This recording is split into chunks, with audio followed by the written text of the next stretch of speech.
Assalamualaikum warahmatullahi wabarakatuh. Perkenalkan, saya Salasanti Nur Agustin dari PSIK 1. Tujuan saya membuat video ini adalah untuk memenuhi mata pelajaran ilmu keperawatan dasar semester 1. Nah, langsung saja, di video ini saya membahas tentang thermoregulation. Ada yang sudah tahu thermoregulation? Marilah kita simak.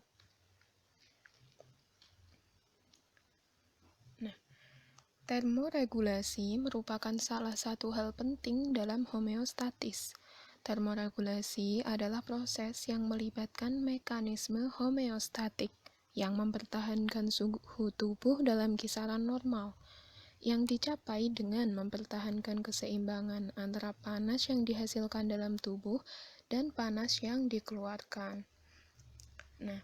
Manusia biasanya berada pada lingkungan yang suhunya lebih dingin daripada suhu tubuh mereka. Oleh karena itu, manusia harus terus-menerus menghasilkan panas secara internal untuk mempertahankan suhu tubuhnya. Berikutnya ada anatomi. Sistem termoregulasi dikendalikan oleh hipotalamus di otak yang berfungsi sebagai termostat tubuh. Hipotalamus sebagai pusat integrasi termoregulasi tubuh, menerima informasi aferen mengenai suhu di berbagai bagian tubuh dan memulai penyesuaian terkoordinasi yang sangat rumit dalam mekanisme penambahan atau pengurangan panas sesuai dengan keperluan untuk mengoreksi setiap penyimpangan suhu inti dari patokan normal.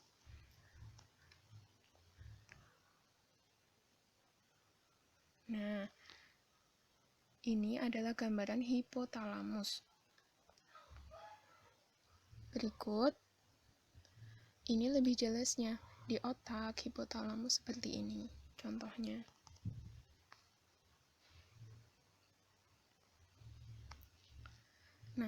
Sensor dalam sistem termoregulasi adalah hipotalamus dan reseptor kulit, atau reseptor perifer. Sedangkan efektor adalah kelenjar keringat dan kapiler kulit. Efektor ini memiliki 3 mekanisme yang terlibat dalam termoregulasi.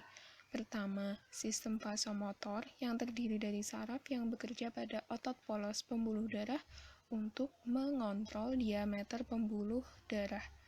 Kedua, disediakan oleh afektor metabolik, yaitu substansi yang diproduksi oleh tubuh untuk meningkatkan aktivitasnya. Ketiga, disediakan oleh kelenjar keringat. Sistem vasomotor bertanggung jawab untuk 2 respon fisiologis yang disebut dengan vasodilatasi dan vasokonstriksi. Apa sih fungsinya termoregulasi? Termoregulasi berfungsi untuk menjaga keseimbangan energi panas yang masuk dan energi panas yang terbuang, sehingga mencapai temperatur yang mendekati konstan. Fungsi utama sistem termoregulasi yaitu berperan penting dalam homeostatis, di mana homeostatis merupakan upaya penyesuaian neuroendokrin dalam mempertahankan kestabilan fisiologi. Mekanisme. Hipotalamus mendeteksi perubahan kecil pada suhu tubuh. Jika sel saraf di hipotalamus anterior menjadi panas di luar batas titik pengaturan atau set point.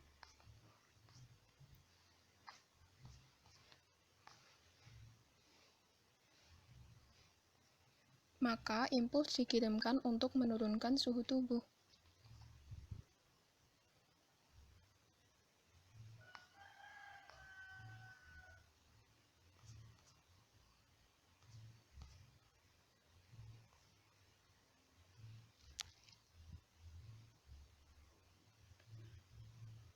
Mekanisme kehilangan panas adalah dengan berkeringat, vasodilatasi atau pelebaran pembuluh darah dan hambatan produksi panas.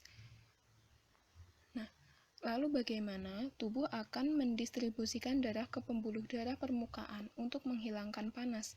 Semakin banyak darah dari bagian tengah tubuh yang mencapai kulit, semakin dekat suhu kulit dengan suhu inti. Pembuluh darah kulit melenyapkan efektivitas kulit sebagai isolator dengan mengangkat panas ke permukaan. Tempat panas tersebut dapat dikeluarkan dari tubuh melalui radiasi, konduksi, dan konveksi. Dengan demikian, vasodilatasi pembuluh darah kulit yang menyebabkan peningkatan aliran darah ke kulit meningkatkan pengurangan panas, atau apabila suhu lingkungan lebih tinggi daripada suhu inti, mengurangi pertambahan panas. Nah, terdapat 4 mekanisme penghilang panas, yaitu yang pertama adalah radiasi. Radiasi merupakan transfer panas dari permukaan suatu objek ke permukaan objek lainnya tanpa kontak langsung antara keduanya. Radiasi adalah gelombang panas yang berjalan melalui ruang, yaitu gelombang elektromagnetik.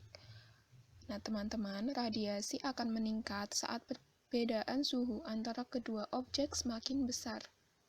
Tubuh dapat mengalami pengurangan panas melalui radiasi ke benda-benda di lingkungan yang permukaannya lebih dingin daripada permukaan kulit. Misalnya, dinding bangunan, perabot rumah tangga, meja, kursi, pohon secara rata-rata. Manusia kehilangan hampir separuh energi panas mereka melalui radiasi. Yang kedua adalah konveksi. Konveksi merupakan transfer panas melalui gerakan udara. Ketika tubuh kehilangan panas melalui konduksi ke udara sekelilingnya yang lebih dingin, udara yang berkontak langsung dengan tubuh akan menjadi lebih hangat. Kenapa? Karena udara hangat lebih ringan atau kurang padat dibandingkan dengan udara dingin. Maka udara yang hangat tersebut akan bergerak ke atas sementara udara yang lebih dingin bergerak ke kulit menggantikan udara panas yang telah pindah tersebut. Proses ini terjadi secara berulang-ulang.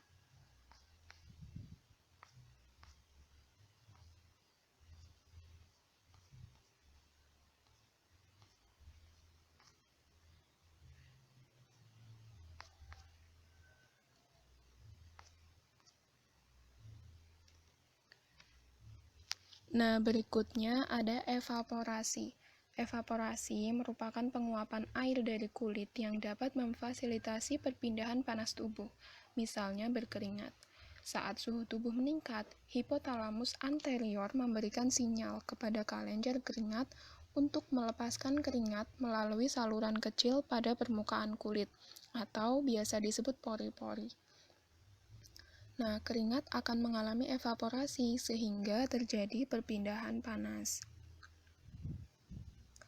Tubuh dapat memperoleh panas sebagai proses internal yang berasal dari aktivitas metabolik atau dari lingkungan eksternal, apabila yang terakhir ini lebih panas daripada suhu tubuh.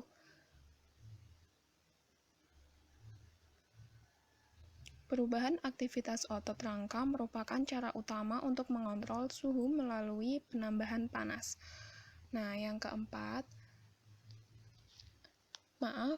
tadi mendahului, yang keempat adalah radiasi. Nah, radiasi merupakan transfer panas dari permukaan suatu objek ke permukaan objek lainnya tanpa kontak langsung di antara keduanya. Panas pada 85% area luas permukaan tubuh diradiasikan ke lingkungan. Vasokonstriksi perifer meningkatkan aliran darah dari organ dalam ke kulit untuk meningkatkan kehilangan panas. Maaf ya teman-teman, itu tipe. Yang benar adalah organ dalam ke kulit untuk meningkatkan kehilangan panas. Nah, tubuh dapat memperoleh panas sebagai proses internal yang berasal dari aktivitas metabolik atau dari lingkungan eksternal, apabila yang terakhir ini lebih panas daripada suhu tubuh.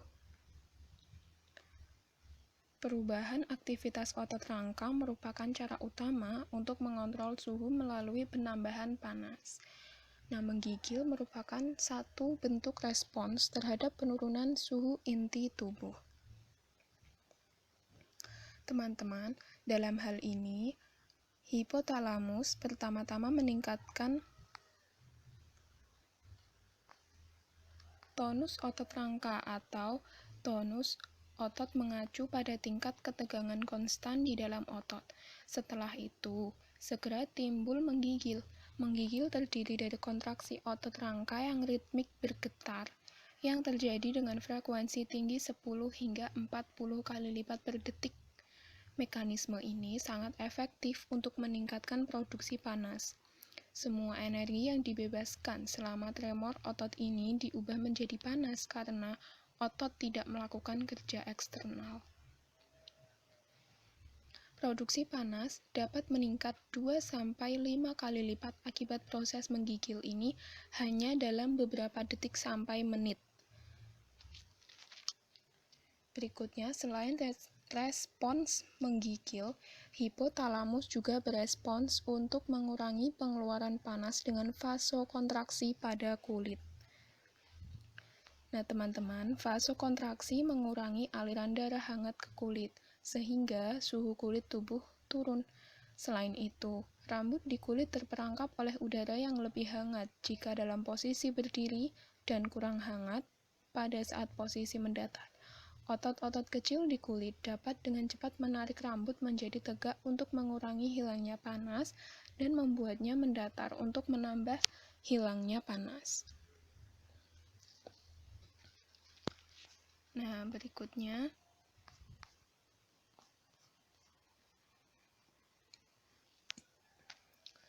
hipotalamus mampu berespon terhadap perubahan suhu darah sekecil 0,01 derajat Celcius. Maaf ya teman-teman, derajatnya kurang. Tingkat respons hipotalamus terhadap penyimpangan suhu tubuh disesuaikan dengan cara yang sangat cermat, sehingga panas yang dihasilkan atau dikeluarkan sangat sesuai dengan kebutuhan untuk memulihkan suhu ke normal. Nah, perhatikan gambar di bawah ini.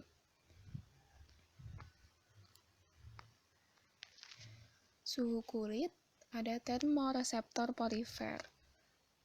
Nah, termoreseptor porifer terletak di dalam kulit, memantau suhu kulit di seluruh tubuh dan menyalurkan informasi mengenai perubahan suhu permukaan ke hipotalamus. Nah, ada suhu inti. Suhu inti itu termoreseptor sentral. Termoreseptor sentral terletak di antara hipotalamus anterior, medula spinalis, organ abdomen, dan struktur internal lainnya juga untuk mendeteksi perubahan suhu darah. Pusat termoregulasi menerima masukan dari termoreseptor di hipotalamus itu sendiri yang berfungsi menjaga temperatur ketika darah melewati otak, yaitu temperatur inti, dan reseptor di kulit yang menjaga temperatur eksternal. Keduanya diperlukan oleh tubuh untuk melakukan penyesuaian. Dalam individu yang sehat, suhu inti tubuh diatur oleh mekanisme kontrol umpan balik yang menjaga hampir konstan sekitar 98,6 derajat Fahrenheit atau dalam Celcius itu 37 derajat Celcius sepanjang hari, minggu, bulan, atau tahun. Nah, selanjutnya, dalam hipotalamus terdapat dua pusat pengaturan suhu, yaitu 1. Regio posterior, yang diaktifkan oleh suhu dingin dan kemudian memicu refleks-refleks yang memperantarai produksi panas dan konveksi panas.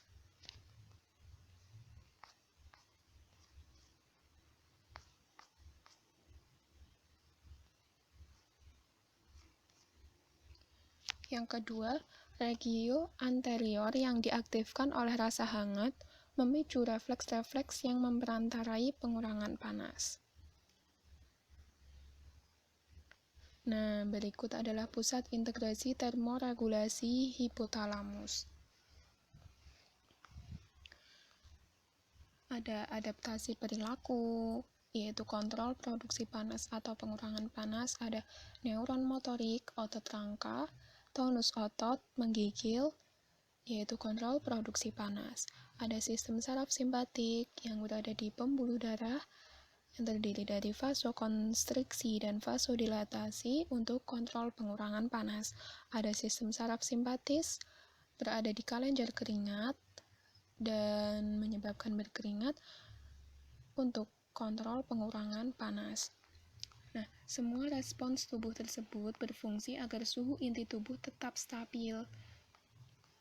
Oleh karena itu, penambahan panas harus seimbang dengan pengeluaran panas, karena panas ini amatlah penting untuk mempertahankan suhu inti.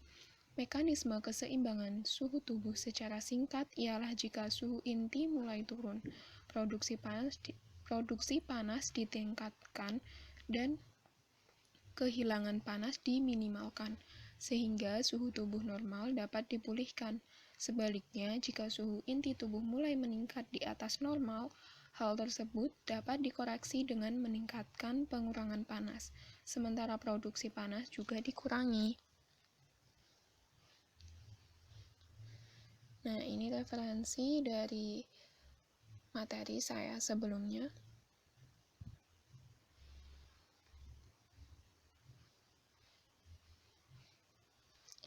Baik, sekian video materi dari saya. Jika ada salah kata atau salah penyampaian, saya mohon maaf yang sebesar-besarnya. Saya, Salasanti Nur Agustin, mengucapkan terima kasih sekali kepada teman-teman penonton dan dosen ilmu keperawatan dasar. Saya akhiri, wassalamualaikum warahmatullahi wabarakatuh.